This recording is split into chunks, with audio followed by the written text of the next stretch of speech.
आजकल supreme court ने VVPAT के नाम पे नोटिस जारी करके एक नया तमाशा शुरू किया है देश में। इनको करना ये चाहिए था कि बहुत पहले ही ईवीएम एक फर्जीवाड़ा है, इसे स्वीकार करते हुए ईवीएम को असंवैधानिक घोषित करके बैलेट से चुनाव के निर्देश देने चाहिए थे। ये ऐसा नहीं कर रहे हैं, ये अपने आप में संदिग्ध है।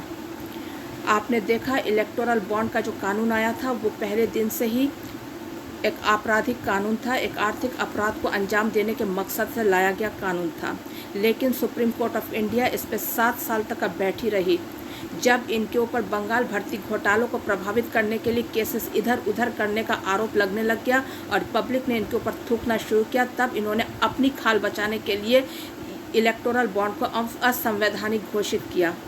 पर ये जो मैचिंग है, किसने दिया और किसको मिला है, और मैचिंग वगैरह जो था और जो कोड नंबर निकलने की बात थी, ये सब कुछ नहीं होता था अगर पब्लिक ने उनको ऊपर थूकना जारी न रखा होता। इनका मकसद ही नहीं था पूरी जानकारी बाहर लाने का। एसबीआई और सरकार के साथ मिली भगत के साथ ये एक तमाशा जारी रखते थे, लेकिन पब्लिक के दबाव में इन्हें सभी तथ्य बाहर लाने पे मजबूर कर दिया है। वैसे ही ईवीएम एक फर्जीवाड़ा है, इन्हें पता है। इन्हें बहुत पहले ही इसे असंवैधानिक घोषित कर देना चाहिए था। ये अभी तक का क्यों बैठे हुए हैं और चुनाव दरवाजे पर आ चुका है, इसके बावजूद ये वीवीपैट का शिगुफा छेड़े बैठे हैं। ये ऐसा क्यों कर रहे हैं? इनको समझ में क्या नहीं आ रहा है कि ईवीएम एक फर्जीवाड़ा है? ऐसी क्या मजबूरी है सुप्रीम कोर्ट ऑफ इंडिया की जिसने इनकी समझ को जकड़ रखा है? 7 साल देर से ही सही इनको समझ में तो आया कि इलेक्टोरल बॉन्ड असंवैधानिक था, तो ईवीएम एक फर्जीवाड़ा है, असंवैधानिक है। ये समझने में इन्हें इतनी देरी क्यों हो रही है? इन्हें इतनी दिक्कत क्यों हो रही है? इनकी समझ को किस मजबूरी ने जकड़ रखा है? क्या इनको डर है कि पूर्व में आंध्र के राज्यपाल रहते समय नारायण दत्त तिवारी के साथ जो हुआ था इनके साथ ना हो जाए? ईवीएम को असंवैधानिक घोषित करते ही साथ क्या इनको डर है इनके कुछ आपत्तिजनक वीडियो बाहर आ जाएंगे? ये कोई भी समझ सकता है कि ईवीएम एक फर्जीवाड़ा है। पब्लिक नहीं चाहती है ईवीएम से इलेक्शन हो। अगर 2024 का चुनाव ईवीएम से होता है या वीवीपैट का दिखावा जोड़ के किया जाता है, तो ये सुप्रीम कोर्ट ऑफ इंडिया सबसे बड़ा असंवैधानिक संस्था हो जाएगा। इस देश का सबसे भ्रष्ट तंत्र होगा, सबसे संदिग्ध तंत्र होगा, और सबसे पहले अगर कोई चीज़ पर बैन होना चाहिए वो सुप्रीम कोर्ट ऑफ इंडिया पे होना चाहिए, क्योंकि इनका मुख्य काम कानून की रक्षा करना है और वो काम नहीं करके सालों साल केस पे बैठे रह के ये सत्ता पक्ष के साथ बैठ के मोल भाव करते हैं। और मोल भाव भी किस लिए?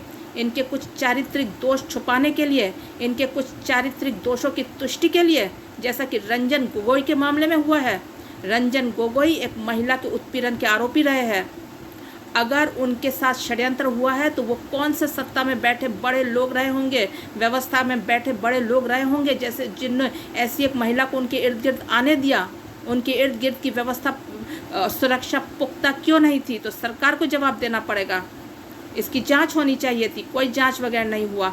अगर रंजन गोगोई संदिग्ध थे, वो गलत थे, तो इंदु मल्होत्रा और इंदिरा बनर्जी ने उनको क्यों क्लीन चिट दिया, जो कि उनके साथ ही बैठे थे, उनकी ही सुनवाई करने वाले बेंच में, जिसमें कि वो खुद हेड कर रहे थे। आप सोचिए क्या तमाशा हो रहा था। रंजन गोगोई एक ऐसे बेंच की हेड कर रहे हैं जिसमें उनके खिलाफ ही सुनवाई हो रही है, एक महिला के उत्पीड़न केस की, और उसमें इंदु मल्होत्रा और इंदिरा बनर्जी बैठे थे, और तब इंदिरा बनर्जी ने रिक्यूज नहीं लिया।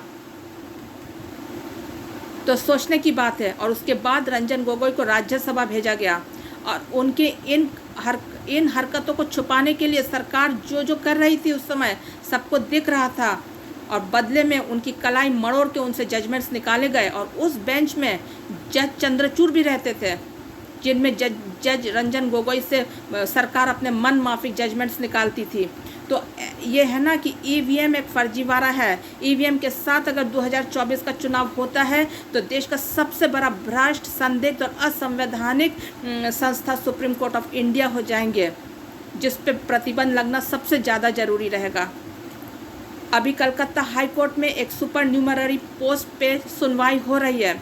मैंने पहले एक वीडियो जारी किया था जिसमें एक जज का दिखाया जा रहा था कि वे अपने यहाँ एक दलित वकील को किस तरह से गेट आउट करके अपने कोर्ट्स रूम से निकाल दे रहे हैं। वही जज अब सुपर न्यूमररी पोस्ट की सुनवाई कर रहे हैं और उनका वो वीडियो भी मैंने जारी किया है जिसमें वे बहुत ही शांत, स्थिर, गंभीर मुद्रा में सुनवाई कर रहे हैं। गेट आउट करके निकाल नहीं दे रहे हैं कि सुपर न्यूमररी पोस्ट बोल के कोई चीज़ हो सकता है करके केस को खारिज करके गेट आउट करके निकाल नहीं रहे, सुनवाई कर रहे हैं। और सुपर न्यूमररी पोस्ट क्या है?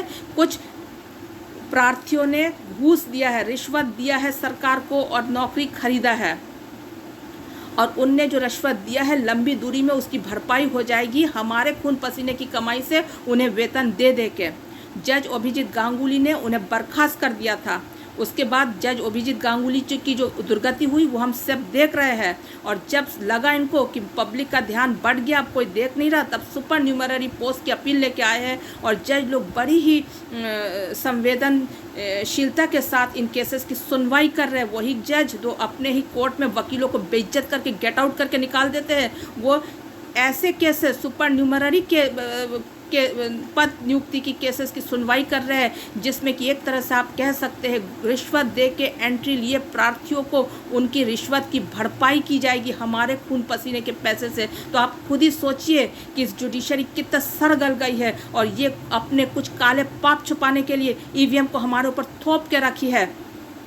जो सरकार 10 साल हो गए गोहत्या पे प्रतिबंध नहीं लगा पाई है, उल्टा बिल गेट्स जैसों के साथ मिलके ह्यूमन पेपिलोमा टीकाकरण के नाम पे पता नहीं बच्चों का क्या करेंगे, और लाखों लाख बच्चे गायब है देश से, बता नहीं पा रहे हैं। उस सरकार को हिंदुत्व की चाशनी में डुबो के, लोगों के देशभक्ति की चाशनी में डुबो के बार बार सत्ता में लाने का हिंदू जनमानस ने कोई ठेका नहीं ले रखा है, लेकिन उनको हटा भी नहीं पाएंगे क्योंकि जज खुद संदिग्ध है, खुद कॉम्प्रोमाइज्ड है, उनके जजमेंट से समझ में आ रहा है। ऐसी क्या मजबूरी है, इनकी समझ को किस मजबूरी ने में जकड़ रखा है कि वो देख सकते हैं कि इलेक्टोरल बॉन्ड असंवैधानिक है, लेकिन उनको समझ में नहीं आ रहा है कि ईवीएम असंवैधानिक है। ईवीएम को प्रतिबंधित करना है, 2024 का इलेक्शन ईवीएम से होगा। तो जो सरकार